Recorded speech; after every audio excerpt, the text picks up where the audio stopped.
Assalamualaikum warahmatullahi wabarakatuh. Perkenalkan, saya Nauf Habib dari kelas 11 IPS 3.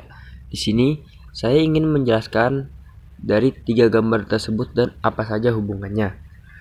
Untuk gambar pertama adalah gambar organisasi Putra. Pada bulan Maret 1943, didirikan organisasi dengan nama Pusat Tenaga Rakyat atau disingkat Putra. Badan ini berada di bawah pengawasan langsung pihak pemerintah Jepang sehingga membatasi ruang gerak para pemimpin nasional.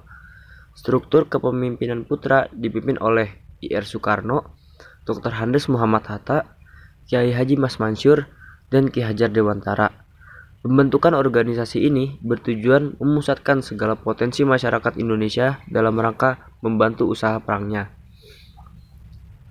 Lalu, guna membantu kebutuhan perangnya, Jepang juga membentuk organisasi lain selain Putra di bidang kemiliteran.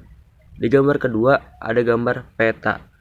Pada bulan Oktober 1943, Jepang membentuk organisasi pemuda Indonesia yang bernama PETA atau Pembela Tanah Air.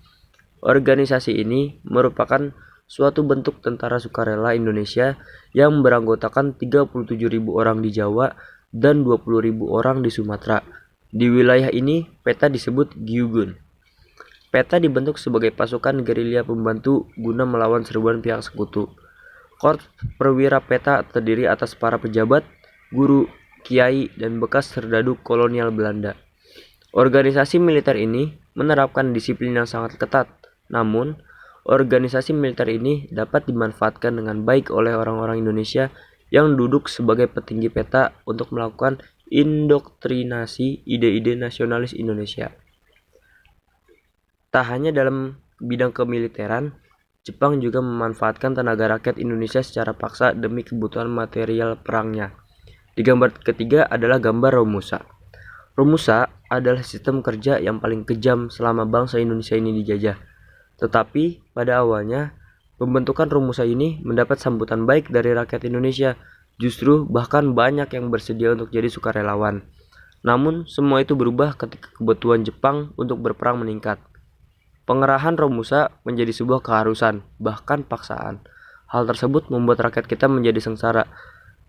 Coba bayangin aja, rakyat kita dipaksa membangun semua sarana perang yang ada di Indonesia. Selain di Indonesia, rakyat kita juga dipekerja paksakan sampai ke luar negeri. Ada yang dikirim ke Vietnam, ada yang dikirim ke Burma atau sekarang disebut Myanmar, ada juga yang dikirim ke Muang Thai atau Thailand dan Malaysia. Semua dipaksa bekerja sepanjang hari tanpa diimbangi upah dan fasilitas hidup yang layak. Akibatnya, banyak dari mereka yang tidak kembali lagi ke kampung halaman karena sudah meninggal.